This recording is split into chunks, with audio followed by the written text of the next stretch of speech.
Atenção, freguesia, está na hora de mais uma aula do Yeshua! E aí, como é que você tá? Tudo bem? Seja bem-vindo a mais uma aula do seu curso Yeshua, Nosso Cristo Planetário Revelado. Hoje, 35ª aula, nós estamos na reta final, querido. Só faltam 5 aulas, Para um pouquinho, descansa um pouquinho, só faltam 5 aulas. 5 aulas para concluir esse grande ciclo de 40 aulas. Não foram 40 dias no deserto, não foram 40 anos no deserto, mas foram 40 aulas, né, querido? Uma grande jornada, e hoje nós vamos falar sobre fé e o verdadeiro poder mental. Vem comigo.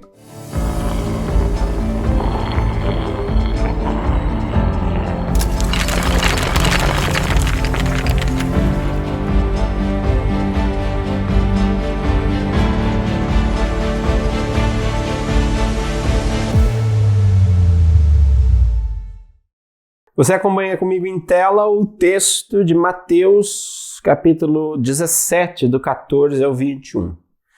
E quando chegaram à multidão, aproximou-se-lhe um homem, pondo-se de joelhos diante dele e dizendo: Senhor, tem misericórdia do meu filho, que é lunático e sofre muito, pois muitas vezes cai no fogo, muitas vezes na água. E trouxe-o aos teus discípulos e não puderam curá-lo. Caguetou. Terrível, né? Camaradinha já chega ali, né? Botou ácido no Jesus, né? Aí veja só. E Jesus respondendo disse: ó geração incrédula e perversa, até quando estarei convosco e até quando vos suportarei? Trazei-mo aqui. Veja que ele estava num dia que não estava assim lá no melhor humor cósmico, né? Jesus estava aqui meio assim com a sacola cheia. Aí chega o sujeito reclamando, abre chamado e ainda bota nos olhos dos apóstolos. Quer dizer, Jesus ficou meio louco da cara aqui, né? Aí ele fala assim: geração perversa. Imagina, puta, só faltou soltar né? E repreendeu Jesus o demônio que saiu dele, e desde aquela hora o menino sarou. Então os discípulos, aproximando-se de Jesus em particular, disseram: por que não pudemos nós expulsá-lo? E Jesus lhe disse: por causa da vossa pouca fé. Porque em verdade eu vos digo que se tiverdes a fé como um grão de mostarda, direis a este monte: passa daqui para acolá, e há de passar, e nada vos será impossível. Mas esta casta de demônios não se expulsa senão pela oração e pelo jejum. Muito bem, é esporro para todo lado, minha filha. Alô, Cris, é esporro para todo lado, minha filha. Foi esporro para todo lado, né? Mas aqui é uma coisa, até o esporro nós vamos falar dele, tá? Esse momento, né, onde Jesus extravasa um pouco esse sentimento, essa percepção, essa coisa de, cara, sério mesmo, né? Tipo, hashtag sério, né? Nós vamos extrapolar um pouco de cada coisa, e eu quero começar trazendo a primeira chave para você, que é a chave muito simples, é o meu conceito sobre fé, né? Para mim, fé é uma atitude mental positiva e proativa com consequências empreendedoras. É uma expressão da vontade livre, um ato cívico do espírito materado segundo a sua cidadania espiritual. Então, para um pouco aqui. Primeiro, fé é uma atitude mental positiva. Se o todo é mente, o universo é mental, se nós estamos num universo que é a expressão física de uma mente maior, assim como as ondas são a manifestação de um oceano que tem por trás, né? Nós estamos num universo onde todas as coisas são ondas de um grande oceano mental na qual todas elas fazem parte e são feitas. Isso é a substância mental do universo. Da mesma forma como as ondas que quebram na praia. Cada onda é uma onda, cada onda é de um jeito. Tem dia de maré alta e tem dia de maré baixa, mas todas essas ondas são formadas no mar, pelo mar, para o mar. Vêm do mar e voltam para o mar. Da mesma forma, nós estamos todos mergulhados num oceano que é a mente de Deus. Nós somos ondas que se quebram neste grande oceano da mente de Deus. Nós somos feitos da mente de Deus. Nós somos expressões individuais da mente de Deus. Nós viemos da mente de Deus, estamos na mente de Deus e voltamos para a mente de Deus. Ou seja, a mesma analogia, né, do mar e do universo. Nós estamos num universo mental. A fé não é outra coisa senão uma atitude de reconexão com esta realidade, uma atitude de reconexão com esta consciência. Eu sou em Deus, eu estou em Deus, eu vim de Deus, eu vou para Deus, eu estou num universo que é mental.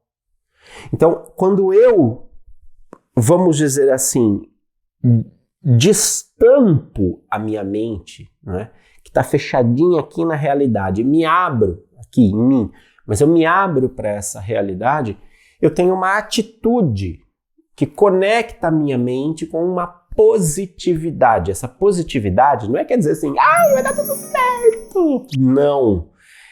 Essa positividade tem a ver com positivar, com afirmar. Afirmar a partir de um estado mental consciente. Não é que, vai dar tudo certo. Tem gente que tem essa força, né?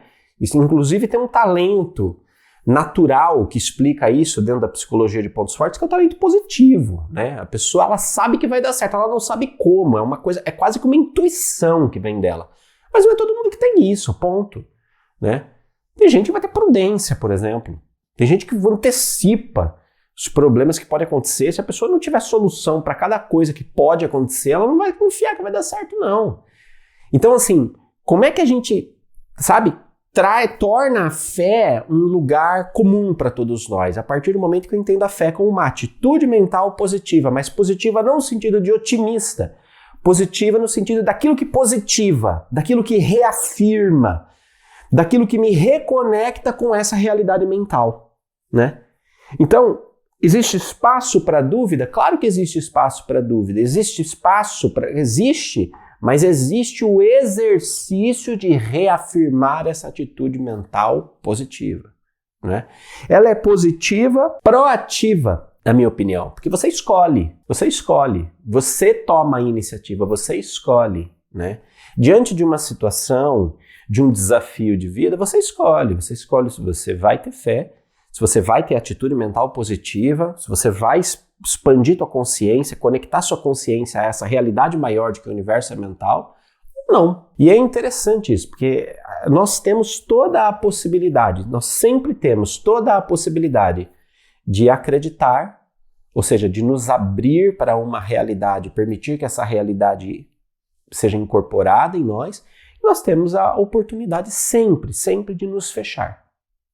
Não, imagina se aparecesse um espírito aqui na minha frente, materializado, eu ia acreditar, ia ter mais fé. Ia nada.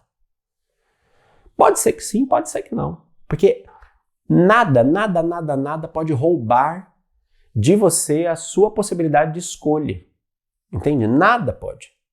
Você pode ter a experiência mais louca, crazy possível, você pode ter sido abduzido, sei lá o que, chipado, o espírito pode ter aparecido materializado na tua frente, um anjo desceu do céu e apareceu para você. No dia seguinte você vai perguntar, mas será que não foi coisa da minha cabeça? Sempre haverá a possibilidade de se abrir ou de se fechar. Isso chama liberdade. Ela é proativa e tem consequências empreendedoras, porque o empreender, vocês conhecem bem o meu conceito sobre empreender, é o decidir-se a realizar, né? Então, é uma atitude mental positiva? É. Ela é proativa. Na minha opinião, a fé é proativa. Ela não é passiva. Fé passiva não serve pra bosta nenhuma. Fé que fica, se Deus quiser, um dia vai tudo dar certo. Eu não sei como, mas vai dar certo. Isso é passividade, não serve pra nada. Pra nada. Precisa ter atitude, precisa ter decisão, precisa ter empreendedorismo, ou seja, decidir se realizar, porque a minha mente está sintonizada com o universo mental, porque a minha mente está sintonizada com esta realidade. Eu sou proativo, eu positivo esta realidade, onde a mente opera sobre a matéria. Eu positivo esta realidade. Por que eu positivo essa realidade? Eu sou proativo. E porque eu sou proativo, porque eu escolho, eu empreendo, eu decido realizar, eu dou um passo, eu faço como Pedro, eu piso fora do barco. Mesmo que a onda, o mar esteja bagunçado, eu piso fora do barco. Eu piso fora do barco, porque eu reconheço essa realidade, eu reconheço essa esfera, eu reconheço essa consciência. Então eu vou. Na minha opinião, a fé ela é uma expressão da livre vontade, como eu escrevi aqui no texto. Ela é livre. Você pode, você não pode. Não tem como assim, não, eu fui obrigado a acreditar naquele. Ninguém é obrigado a acreditar em nada. Você pode passar por esse curso, assistir as 40 aulas e no final das contas chegar para mim e falar assim, Não, realmente, eu vi lá todas as aulas, mas eu não sei se...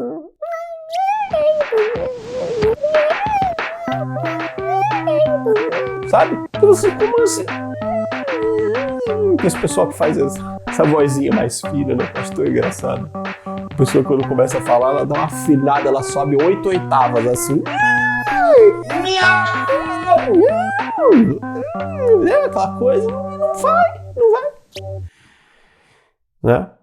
Para mim é uma atitude de livre vontade, porque a fé é livre, né? Essa atitude mental positiva está na sua mão, ter isso ou não.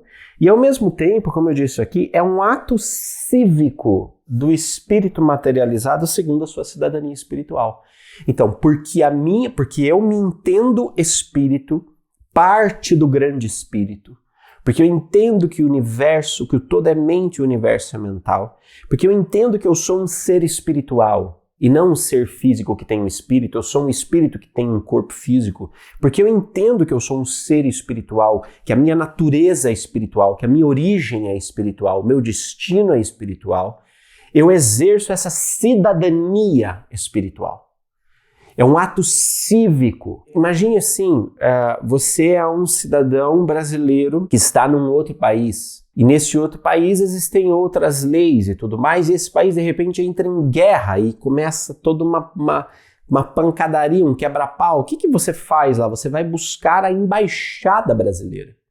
Porque você é um cidadão brasileiro. Não tem nada a ver com essa guerra, tá todo mundo se matando aqui. Mas eu sou um cidadão brasileiro, eu tenho direitos. O meu país de origem me protege, o meu país de origem precisa me resgatar. Então você busca uma embaixada brasileira, onde os seus direitos como brasileiro são expressos. E ali naquela embaixada brasileira vão providenciar o resgate para que você retorne à sua pátria, ao seu país de origem. Veja, o mundo espiritual é a nossa pátria, o mundo espiritual é o nosso país de origem. Nós estamos na realidade física, que é uma verdadeira zona de guerra. E a fé é o passaporte que nos permite acesso às embaixadas da nossa pátria espiritual. Então eu acesso à embaixada da minha pátria espiritual e faço valer o meu direito espiritual.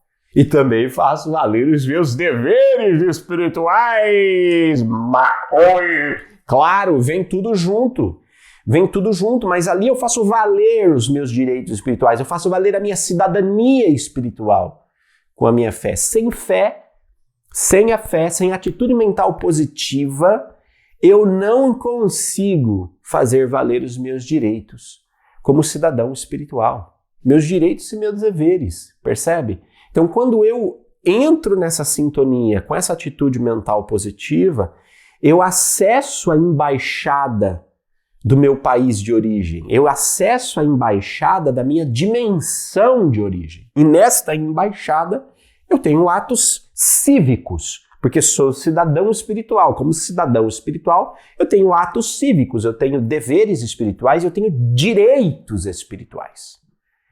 E nesta relação de direitos e deveres espirituais é que é movido a atitude proativa e empreendedora. Você já deve ter ouvido aquela pessoa dizer assim, né? Ó, a fé é acreditar naquilo que não se pode ver. Errado, isso é ser otário. Mano, que mané é fé acreditar naquilo que você não pode ver? Acreditar naquilo que você não pode ver é ser otário. Não tem nada a ver com fé, nada a ver com fé. Isso é ser inocente. Não tem nada a ver. A fé, ela é um saber que está para além daquilo que se pode ver.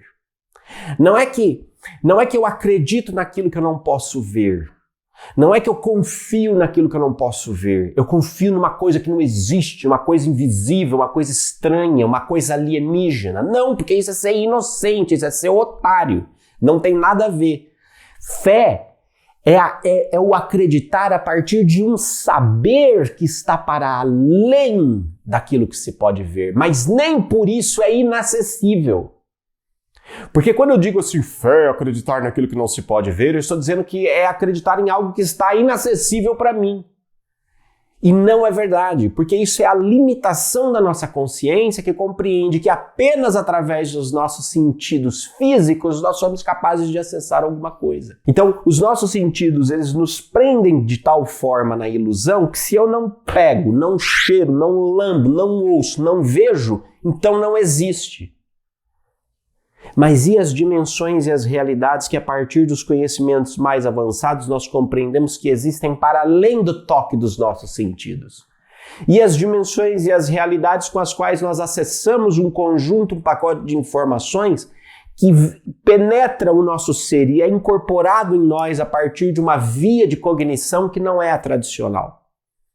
E esse campo, essa realidade que eu entro em contato, eu acesso, eu comungo, e me transforma, e que não consegue ou não pode ser descrita pelos sentidos físicos. É um saber que está para além daquilo que se pode ver.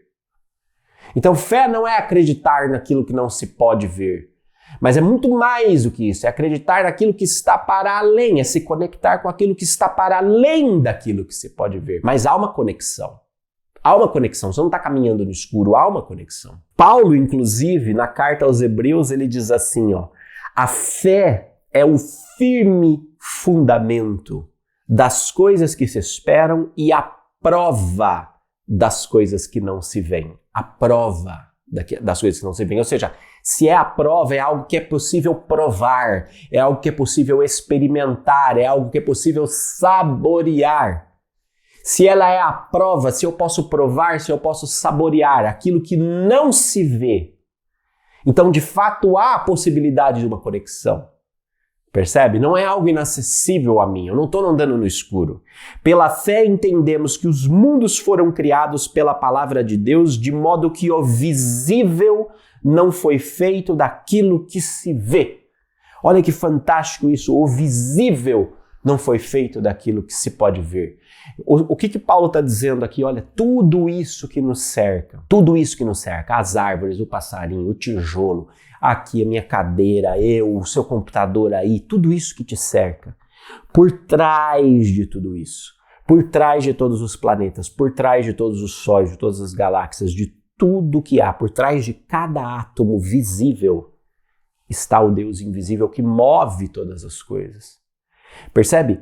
É uma compreensão contemplativa que nasce a partir, sim, da observação, mas vai para além daquilo que se pode observar.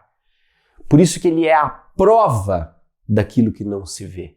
Porque, de alguma forma, a partir desta visão, a partir desse relacionamento com a realidade, canais dentro de mim se abrem de maneira que eu experimento também o invisível a partir das coisas visíveis. E essa experimentação, essa prova é a fé. Para mim, a fé triangula em 3 estágios que são cíclicos e se retroalimentam. É o estágio da consciência, o estágio da consistência e o estágio da coerência. Mesmo um cético que afirma não acreditar em nada, por definição, acredita que nada é crível. Então ele tem um eixo em torno do qual ele organiza a sua consciência, a sua consistência, a sua coerência. Ele tem um eixo, percebe? Esse eixo é uma ideia. É uma ideia. A fé é uma ideia. É um mundo de ideias. Tanto a fé naquilo que é visível ou naquilo que não é visível, quanto a fé naquilo que só se pode ver. Os dois, tanto o crente como o cético, eles têm um eixo comum que é um conjunto de ideias a partir do qual eles organizam a sua consciência, a sua consistência e a sua coerência. Sempre. Para mim, a fé passa por esses 3 estágios, que é o que eu quero comentar com vocês na aula de hoje. Veja aí comigo em tela. Ó. Primeiro estágio, a consciência, é fruto do conhecimento. O conhecimento liberta da ilusão, do medo que paralisa. Então, porque eu sei, eu sou. É um conhecimento que traz identidade. A consciência é isso, é um conhecimento que ancora, define perímetros da minha identidade, os contornos da minha identidade. Então é um conhecimento. Eu tenho fé porque eu sei, né?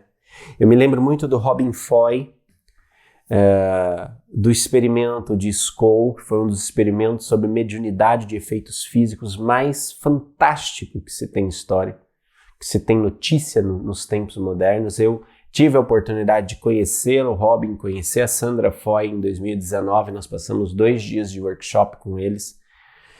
Conversamos muito, trocamos muita ideia, e ele estava muito animado nessa época, muito feliz, né? O experimento do Skoll foi um experimento extraordinário, você tinha efeitos assim, de materialização de espíritos, comunicações diretas a partir de caixa de som, fita cassete com gravação, escrita direta em filme fotográfico dentro de uma sessão completamente escura, seres materializados que apareciam no vídeo, apareciam em cena. Foi uma coisa absurda o experimento do Skoll. Eu me lembro que ele estava feliz nesse finalzinho de 2019, quando nós fomos conhecê-lo, que ele tinha voltado de um workshop, estava cheio, ele estava montando um novo grupo de mediunidade para novos fenômenos. E ele abriu, ele estava contando para a gente empolgado que ele abriu aquele workshop dizendo assim: eu não acredito em vida após a morte. Aí deu aquele pouco assim, né? Nós viemos aqui para ver, né? E ele falou assim: I don't believe in life, in afterlife, né? In life after life. I know it. Eu sei. Ele falou: eu não acredito, eu sei. Né? Durante o experimento de Skoll, por exemplo, a um dado momento, os pais do Robin se materializavam, todas as sessões. Imagina, ele podia abraçar o pai, beijar o pai, quer dizer, toda a subjetividade da espiritualidade se tornou absurdamente objetiva no experimento de Skoll. Eu recomendo para você o livro O Experimento Skoll, que é um livro fantástico e que descreve tudo que eles fizeram lá, né? O Círculo apoiou muito as iniciativas do Robin Foy, da Spiritual Science Foundation, e nós utilizamos muitos protocolos deles para experimentações, né? E me lembrei muito disso, né? Porque isso é a consciência da fé, entende? A consciência da fé, ela nasce de um conhecimento que é empírico, conhecimento como uma experiência da verdade. Então, porque eu sei, eu sou. Né? É um conhecimento que define contorno da identidade. É bem isso que o Robin falava assim: não, eu não acredito, né? Eu não tenho fé no fenômeno. Ele falou assim: não acredito desse jeito que você está perguntando, eu sei isso. Então isso nos leva para um novo patamar de fé, para um novo patamar de relacionamento, que é essa atitude mental positiva, percebe? Não tem a ver com acreditar, porque acreditar... acredito, não acredito, né? Tipo, parece uma escolha. Agora, a partir do momento que o conhecimento ele começa a definir os perímetros de quem eu sou, né, ele te leva para um novo patamar de fé. Que não é a fé simplesmente não acreditar naquilo que não se pode ver. É a fé que diz, porque eu sei, eu sou. É uma fé que faz emergir a nossa identidade consciente. A fé resulta da luz de um conhecimento interior que se manifesta de forma intuitiva em momentos de sintonia. Um saber que vem do sabor daquele que escolhe saborear. Então, sim, é uma escolha, mas é uma escolha consciente. É uma escolha consciente de se relacionar com esses saberes intuitivos, com esse mundo interior, com esse mundo que está para além daquilo que se pode ver.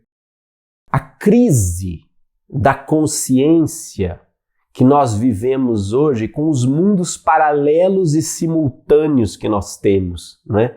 Por que hoje nós estamos vivendo essa coisa que parece que... Não sei se vocês têm essa sensação, eu tenho. A sensação de que às vezes nós temos vários mundos diferentes que são paralelos e que se entremeiam na nossa realidade. Não sei se você percebe isso, mas porque tem gente que acredita, tem gente que tem uma fé profunda, uma atitude mental positiva profunda, forte, arrebatadora, e tem gente que simplesmente está enroscada no sofrimento. E às vezes essas pessoas moram na mesma casa. A fé, como atitude mental positiva, ela é um filtro, uma lente que nos faz compreender a realidade a partir de um outro ponto de vista, de uma outra consciência. Por isso que a primeira expressão da fé é essa consciência do porque eu sei, eu sou. Porque eu sei, eu sou. Quando a gente ancora essa frase em nós, esse saber em nós, isso muda a forma como nós nos relacionamos com a realidade. Eu me lembro uma vez que estava conversando com um médico, um ortopedista, e ele muito cético, assim, muito desconectado com coisas espirituais, ele falou assim, olha, tem alguma coisa esquisita aí. Juliana, é só isso que eu posso te dizer, eu não tive tempo, ele falava assim, eu não tive tempo para pensar sobre isso, mas eu vou te dizer uma coisa que isso eu sei. Ele falava assim, eu sei porque eu vejo isso todo dia na clínica. Eu faço uma cirurgia, ele era ortopedista da parte dos ossos do pé e não sei mais o quê. Ele falou assim, eu faço uma cirurgia numa pessoa. Aquela que acredita que vai ficar boa, num período de recuperação previsível que seria de 6 meses, ela se recupera em 3 meses. Aquela que não acredita, às vezes demora 8, 10 meses para se recuperar. E aquelas que são indiferentes cumprem a tabela dos 6 meses. Isso, ela falou, eu já vi em N casos de cirurgia. Quanto mais atitude mental positiva a pessoa tem, mais rápido ela se recupera da cirurgia.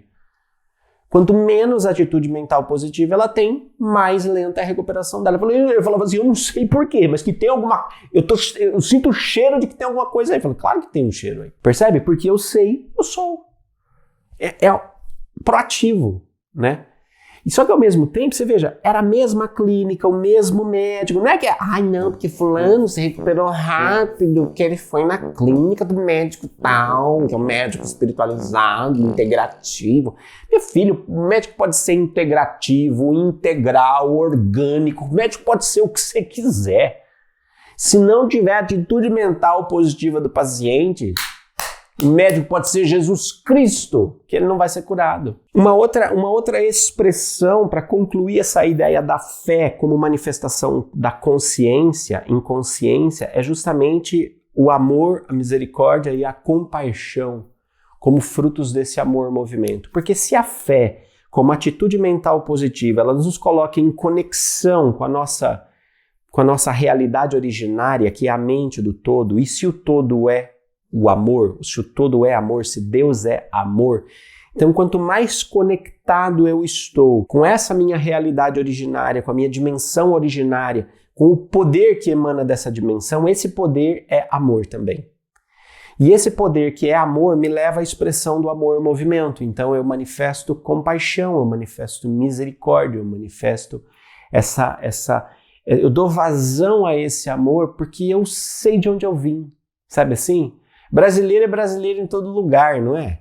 Você chega, você tá lá no outlet, você tá viajando, sei o que você vê, já um brasileiro já botou um samba, ele já tá causando, ele já tá fazendo alguma coisa, tá gargalhando alto, né, na loja.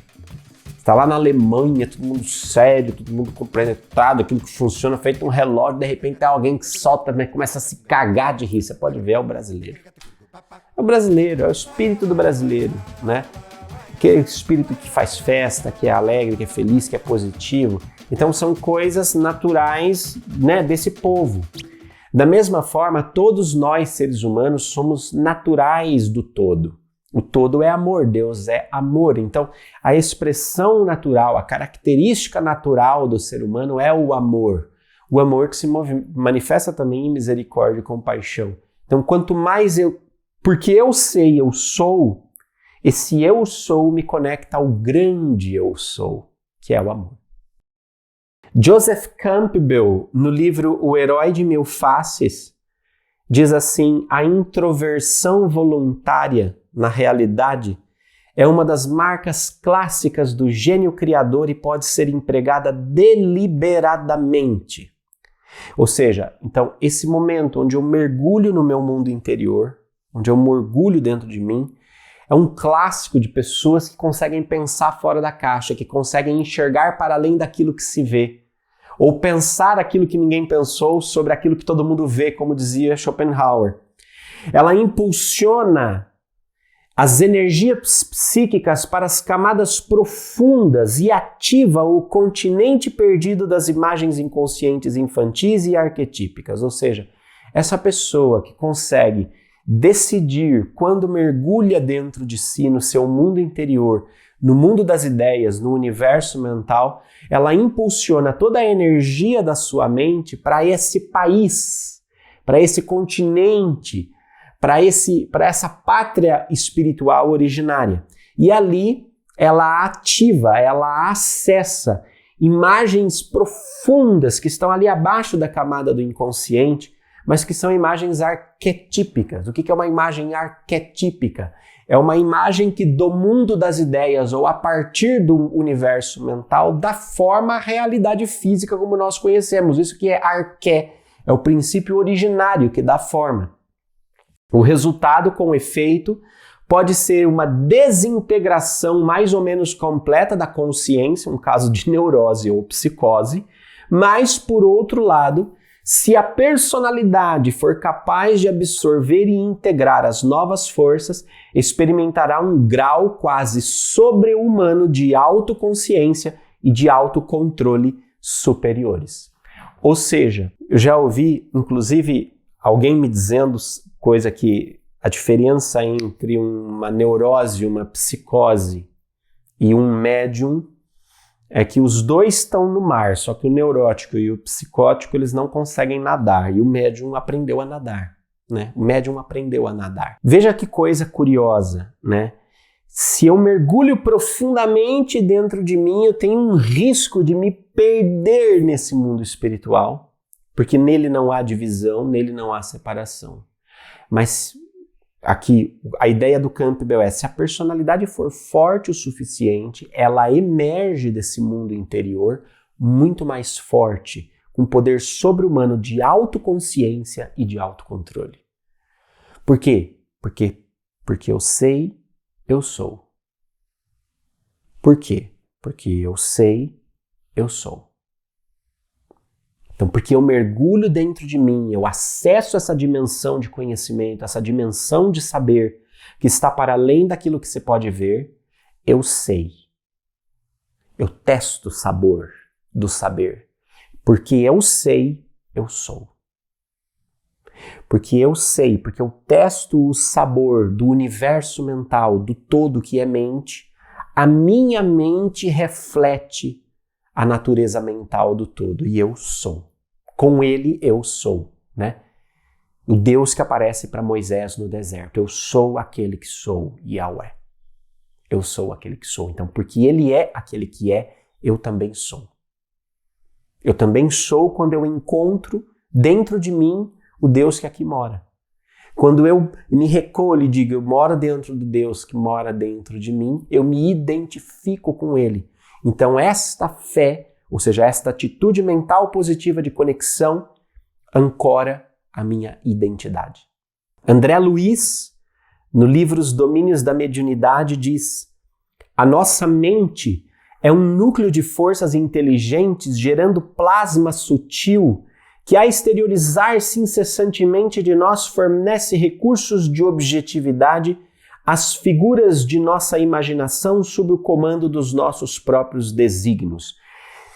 Calma, olha só, a mente é um núcleo de forças inteligentes. Claro, a nossa mente é um condensado, a nossa mente é um pedacinho, a nossa mente, da mesma forma que a onda do mar é um pouquinho da água do mar que se ajunta e gera movimento, né? E que quebra e que vem até a superfície. A nossa mente também é um pouquinho da mente do todo que ganha uma forma, né? A onda e o mar, eles têm a mesma natureza, mas uma identidade temporária distinta. Por um momento, aquilo que é a onda, aquilo que é a água do mar, se avoluma num centro de energia, num núcleo de forças, se combina num núcleo de forças e forma uma onda. E você fala, olha que onda grande, nossa, que onda legal, olha, essa onda vai quebrar. A gente se refere à onda como se ela fosse uma outra coisa além do mar, mas a onda não é outra coisa senão o próprio mar. Da mesma maneira, a sua mente não é outra coisa senão a mente do todo, senão a mente de Deus, que temporariamente está aglutinada num núcleo de forças, com individualidade, como na expressão da tua própria personalidade. Você é a ondinha.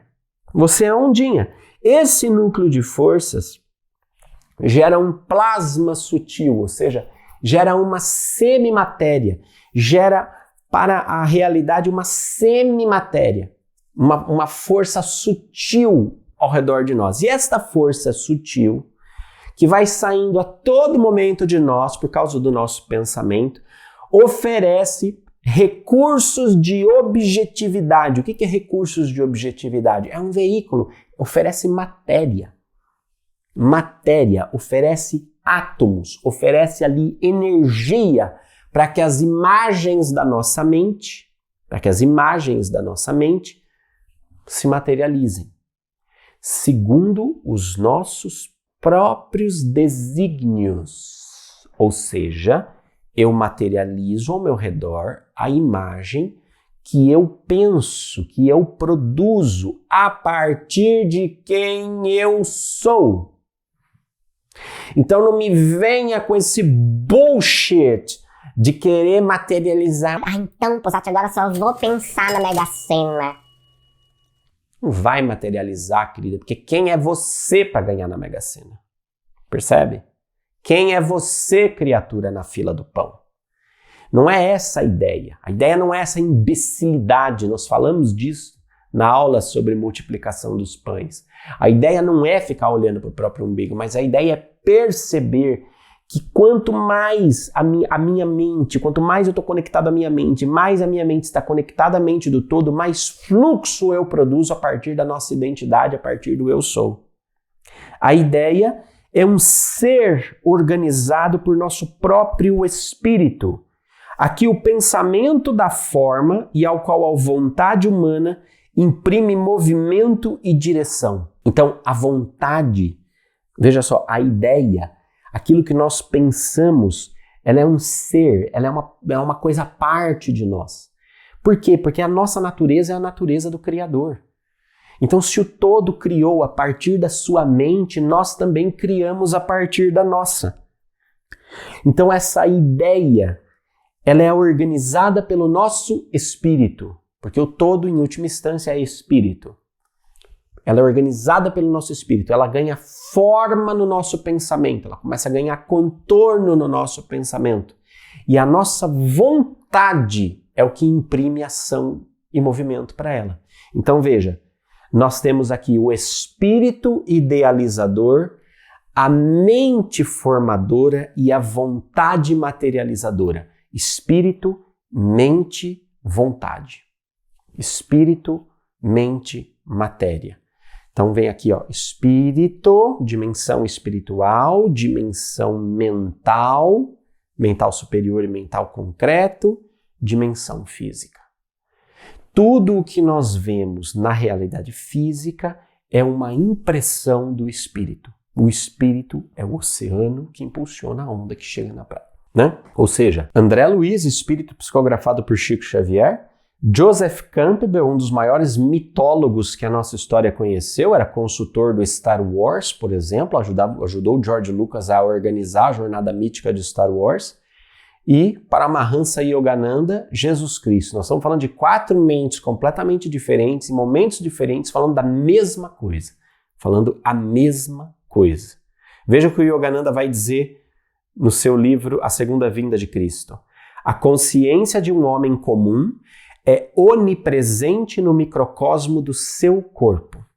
Ele pode ordenar a essa consciência que movimente qualquer parte do corpo. Similarmente, alguém pela fé experimenta sua identidade com a consciência cósmica onipresente pode, por meio da vontade divina, governar a qualquer aspecto do corpo macrocósmico do universo. Ou seja, se em mim, a minha mente, o meu espírito gera ideias que a minha mente dá forma e a minha vontade materializa, se o meu espírito se conecta com o espírito universal, com o todo, com Deus, o meu espírito cria ideias absolutas muito maiores. Essas ideias muito maiores vêm à minha mente com forma superior, porque aí eu não estou apenas ordenando o meu próprio corpo e a minha própria vida, mas a realidade que me cerca. E quando eu ordeno a realidade que me cerca, eu materializo. Aí eu digo para esse monte, se levanta e joga para lá, e ele vai. Eu tenho o poder de atuar sobre o universo. Mas o poder de atuar sobre o universo não vem de uma vontade birrenta de ser rico. O poder de reorganizar o universo vem de uma profunda comunhão espiritual com o todo. Porque se você, pela sua fé, pode acelerar o processo de reorganização e recuperação do seu próprio corpo, ou seja, se a sua consciência é senhora do seu corpo, a consciência do todo é senhora do corpo dela, que é todo o universo. Fé é consciência. Essa consciência gera consistência. Então, se uma mente que se expande não retorna ao tamanho original, o conhecimento produz continuamente essa nossa consciência. Então, o conhecimento produz continuamente essa nova consciência que se confirma no tempo. Então, veja aí, 3 palavras que eu deixei grande. Continuamente, consciência, confirma. Então, porque eu sei que eu sou, eu sigo em frente sempre. É a ideia de pertencimento ou de movimento. Se num primeiro momento a fé é conhecimento que gera identidade, ou seja, é consciência, num segundo momento ela é consistência, porque esta consciência que vai se manifestando ao longo do tempo, vai expandindo sempre mais, vai ancorando, vai estabelecendo cada vez mais a identidade. Esse sempre mais é um encadeado de momentos que vão se conectando e vão se confirmando, de maneira que quanto mais eu experimento a consciência da fé ou a consciência da atitude mental positiva, mais consistente, ou seja, mais perseverante, mais reafirmante eu serei sobre essa realidade. Porque eu sei e eu sou sempre. Sempre mais, sempre maior.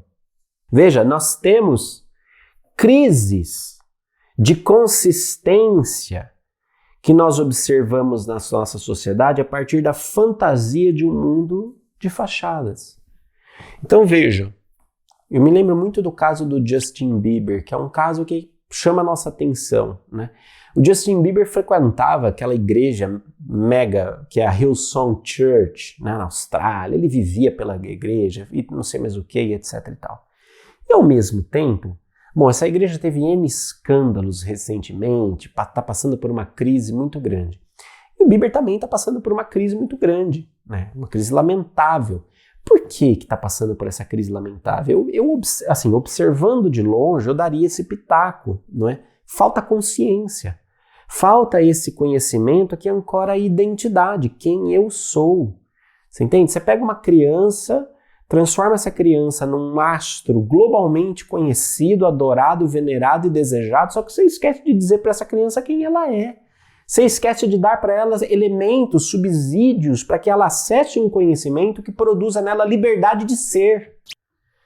Sem essa liberdade de ser, sem a fé como consciência, não existe fé como consistência. Então eu vejo 2 matérias, eu vejo no momento o Bieber no palco da Hillsong Church dizendo Jesus is my Savior, hallelujah. e no outro momento tendo uma crise e não conseguindo subir no palco. Então não existe continuidade. Não existe continuidade porque não existe identidade. Não existe continuidade porque eu não sei quem eu sou. Porque eu não sei quem eu sou porque eu não sei. Eu não sei. Eu não tenho acesso a esse conhecimento não entrou em mim de fato. Ele não foi incorporado, ele não expandiu minha consciência. Então, se eu não tenho a fé como consciência, eu também não tenho a expressão da fé como consistência. E daí nós vemos à torto e à direito uma série de expressões ou de eventos na nossa sociedade onde as pessoas não conseguem simplesmente pôr continuidade na sua vida, né? Jesus, ele vai dizer sobre isso quando ele fala sobre jejum e oração, que são exercícios de vontade e de sintonia com a consciência maior. Percebe? Jejum não é passar vontade, jejum é reafirmar a sua vontade.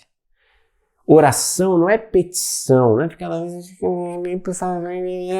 é ficar pedindo. Oração é relacionamento, é sintonia, é conexão com esse ser, com o ser.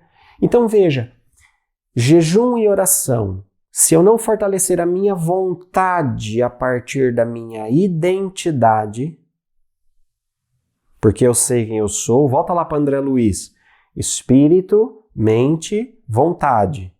Então eu trabalho a minha vontade, eu fortaleço a minha vontade e simultaneamente eu ataco aqui no andar de cima no espírito, através da oração, ou seja, que é um momento relacional com o todo, onde eu me relaciono com o Pai de todas as coisas. Porque eu me relaciono com o eu sou, eu sinto um sabor do eu sou. Eu sei eu sou. E porque eu sei esse Deus, Yahweh, eu sou, eu também sou. Então eu reafirmo identidade, eu fortaleço espírito e vontade. Fortalecer o espírito e vontade, a mente está no meio, ó. Você está fortalecendo a mente simultaneamente. Você está trabalhando aqui com o jejum para fortalecer a sua vontade e com a oração para fortalecer a sua identidade. Por isso que ele vai dizer, entende? Esse trabalho de jejum e oração é o fortalecimento dessa estrutura espírito, mente, vontade que o André Luiz estava nos falando. É o fortalecimento dessa estrutura que garante que a nossa personalidade seja mais forte do que um universo de possibilidades e não se fragmente, como o Campbell falou. Percebe? Por isso que ele vai dizer, meus caros, me desculpa, mas assim, vocês estão aqui no oba-oba, tipo... Só que na prática, vocês não sabem quem vocês são, vocês não sabem o que vocês querem, e aí chega um caso difícil desse, mete pimenta nos olhos de vocês, e vocês ainda querem chegar para mim e perguntar por que vocês não conseguiram expulsar o demônio? Simples, porque vocês não sabem quem são e não sabem o que querem. Não tem a identidade do espírito definida e não tem a força da vontade fortalecida, reforçada. Percebe? Jejum e oração. Isso é consistência, que nasce a partir de um estado de saber. Agora, se eu não tenho estado de saber, consciência, eu não tenho consistência. Emmanuel, no livro Pensamento e Vida, diz assim: para encontrar o bem e assimilar-lhe a luz, não basta admitir-lhe a existência. É indispensável buscá-lo com perseverança, ou seja, consistência e fervor. Não podemos, deste modo, plasmar realização alguma sem atitude positiva de confiança. Veja, esta perseverança, esta continuidade. Gente, ninguém vira Jesus Cristo do dia para a noite. É um pouco por dia, todo dia, um pouco por dia, sempre mais, sempre maior. Uma semente não vira árvore da noite para o dia. Porque nós estamos num universo temporal, no espaço-tempo é regido pelo princípio do ritmo. Então tudo tem ciclos, tudo tem momentos. E nós temos que reafirmar a nossa vontade ao longo de todos os ciclos, e em cada ciclo a nossa vontade e a nossa identidade será maior, portanto maior será a nossa fé. Se a fé se manifesta como consciência, porque eu sei, eu sou, e como coerência, o terceiro estágio de manifestação é a coerência. Veja comigo em tela. Coerência encadeia a expressão humana da consciência ao ato. Então, porque eu sei que eu sou, eu sigo em frente e eu ajo. Esse é o flow da transformação. Eu ajo. Coerência é ter nos meus atos o devido representante da minha consistência e da minha consciência. Ou seja, os meus atos expressam a minha identidade e o meu lugar. Os meus atos são flow, os meus atos fluem. Por que Jesus fica puto da cara com os discípulos que eles não conseguiram expulsar o demônio, não conseguiram curar o cara? Porque pelo ato, pelo resultado do ato, ele já viu que tinha dado merda lá atrás. Pelo resultado do ato, ele já viu que não tinham aprendido nada. Pelo resultado do ato, ele viu que a identidade daqueles apóstolos, daqueles discípulos, identificados com o todo, ainda não tinha acontecido. Não havia consciência, não havia consistência. Portanto, não tem como ter um resultado coerente. Percebe? A coerência é quando a consciência chega ao ato. É quando a consciência manifesta. É coerente. Porque eu sei, eu sou. Porque eu sou, eu sigo em frente. Porque eu sigo em frente, eu ajo de acordo com aquilo que eu sou. Por isso que a fé é uma atitude proativa. Ela é proativa.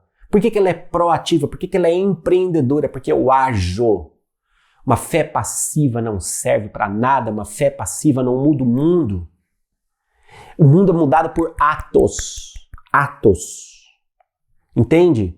Eu gosto muito dessa visão de Lucas, né? Porque Lucas dá todo o evangelho e depois ele escreve um livro chamado Atos dos Apóstolos. Atos de Pedro e de Paulo. Atos. Atos. Por quê? Porque Jesus foi a manifestação da consciência. O discipulado de Jesus foi a manifestação da consistência. Homens que o seguiram todos os dias, lado a lado, em cada milagre, em cada palestra, na crucificação, na ressurreição. Isso é consistência. Eu reconheço a consciência e eu sigo a consciência com consistência. O que é que vem depois? Coerência. Aí Lucas vem e pum, Atos dos apóstolos. Atos daqueles que conheceram a consciência, que foram consistentes ao segui-la e agora são coerentes ao reproduzi-la. E de fato, Jesus tinha dito, olha, se vocês acreditarem comigo, vocês vão fazer tudo que eu faço, coisas muito maiores. E eles fazem coisas muito maiores. Porque Paulo chega numa quantidade de continentes que Jesus não chegou. Paulo chega a Roma, não é? Pedro cura pessoas passando assim, as pessoas colocavam assim os doentes enfileirados e para que quando Pedro passasse, a sombra de Pedro tocasse as pessoas e curasse as pessoas. Eles realizaram coisas maiores. Atos, coerência. Coerência. Eu ajo de acordo com a minha atitude mental positiva, né? No Caibalion, o mestre William Walker vai dizer assim: detende-vos pensar um momento se certo moço não tivesse encontrado uma certa moça no obscuro período da Idade da Pedra, vós que agora estáis lendo essas linhas não estariam agora. E talvez, se o mesmo casal não se encontrasse, nós que escrevemos essas linhas não existiríamos também agora.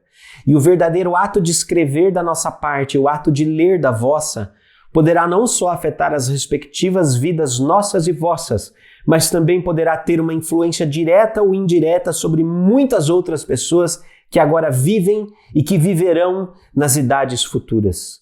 Toda a ideia que pensamos, todo ato que fazemos tem o seu resultado direto ou indireto que se adapta à grande cadeia de causa e efeito. Ou seja, a fé, a atitude mental positiva, a ideia criada pelo espírito, formada pelo pensamento e materializada pela vontade, ela se encaixa no fluxo da lei de causa e efeito. Quando eu digo que ela se encaixa no fluxo da lei de causa e efeito, eu digo que efeitos ocorrerão a partir das causas que você tem pensado. Porque a sua fé, a sua atitude mental positiva, ela te coloca em contato, ou seja, na verdade, toda a sua atitude mental, seja ela positiva ou negativa, seja ela consciente ou inconsciente, é causa de uma série de efeitos que você vê ao seu redor. É coerência, percebe? É coerência. Aquilo que você vê ao seu redor é coerente com o estado de consciência que você tem e com o estado de consistência que você manifesta. Então, o que é que você está vendo ao seu redor? O que tem ao seu redor? O que é que está manifestado na sua vida? Qual é o prazer ou o desprazer que você tem? Porque isto é efeito de uma causa que está em você, na sua história. Parece meio duro falar isso, né? Parece meio duro, mas é a realidade. É a realidade. Ah, mas Juliano, como é que você pode dizer isso quando tem tantas pessoas pobres, excluídas, etc e tal? Veja, a exclusão é um efeito de uma causa social, né? A soma de diversas mentes egoístas que pensam só no próprio umbigo causa exclusão. Não é difícil de ver. Não é difícil de ver. Mas, ao mesmo tempo, numa realidade de exclusão, eu também observo que duas pessoas, você tem lá dois irmãos gêmeos, nasceram praticamente no mesmo dia, nasceram no mesmo dia, praticamente na mesma hora, da mesma mãe, com a mesma condição social, mesmo médico, tudo igual, tudo igual. Aí eles se encontram numa situação de vulnerabilidade. O que é que faz com que um irmão se torne empreendedor e decida mudar para a realidade? De repente ele monta uma empresa social que começa a reunir menores aprendizes e ele cria um comércio eletrônico dentro da comunidade onde ele mora para privilegiar o comércio eletrônico e favorecer os pequenos comerciantes daquele lugar, e o outro vira traficante. Percebe? Nós não somos pessoas em branco. Nós agimos em coerência com o estado de consciência. E esse estado de consciência ele é construído ao longo do tempo, ao longo de vidas. Ao longo de vidas. Então, ao mesmo tempo que eu tenho, entre aspas, vítimas da exclusão, eu também não tenho. E isso é uma questão muito profunda para nós trabalharmos, porque, no fundo, nós somos os responsáveis por todos os efeitos que nós temos ao nosso redor. Nós somos os responsáveis e nós precisamos propagar essa consciência de responsabilidade. Propagar essa consciência de responsabilidade em todos os níveis sociais, se nós quisermos transformar de fato a nossa sociedade. Porque não é tratando o sujeito como vítima e tratando o sujeito como algoz que nós vamos resolver a questão de causa e efeito. Eu não posso fazer da lei de causa e efeito um tribunal onde eu digo você é o culpado e ele é a vítima.